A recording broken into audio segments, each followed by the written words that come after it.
David always believed one thing. If he could just make more money, everything in his life would finally fall into place. It sounded logical.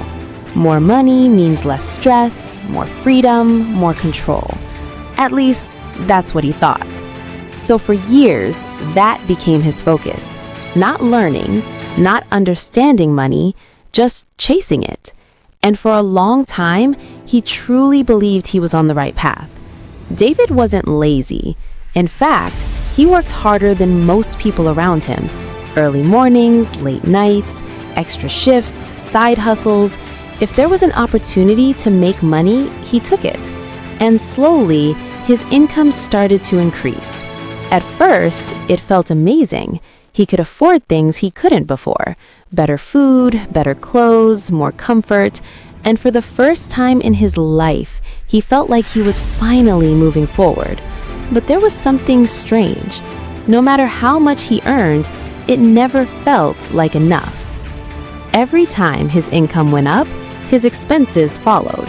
Not immediately, but gradually, quietly, almost invisibly. And before he realized it, he was living the same life, just with bigger numbers. More money coming in, but just as much going out. At first, David blamed his situation. The cost of living is high. Things are getting expensive. I just need to earn more. So he worked harder.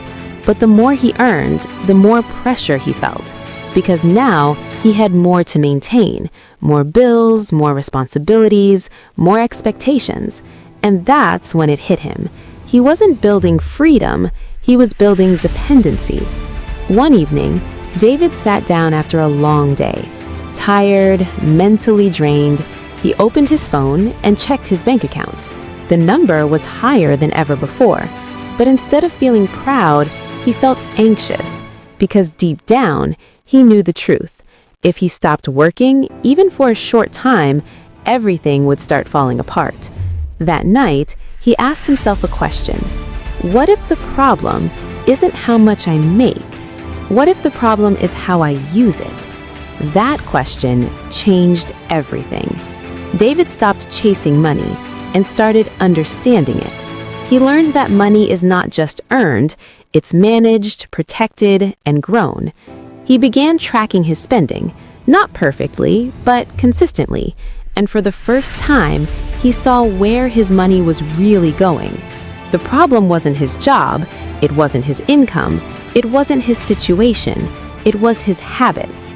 He was spending without thinking, reacting instead of planning, living for now and ignoring later.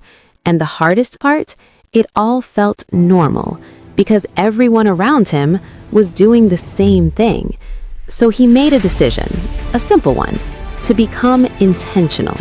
He started saying no, even when it was hard. He delayed gratification. He stayed disciplined, even when nobody was watching. Months passed, then something changed. His money stopped disappearing. It stayed. It grew, slowly but steadily.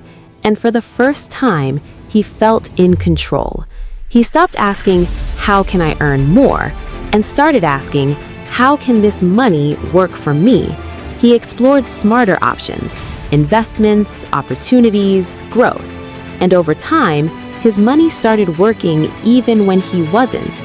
Years later, his life looked completely different, not because he got lucky, not because he made millions overnight, but because he changed how he thought.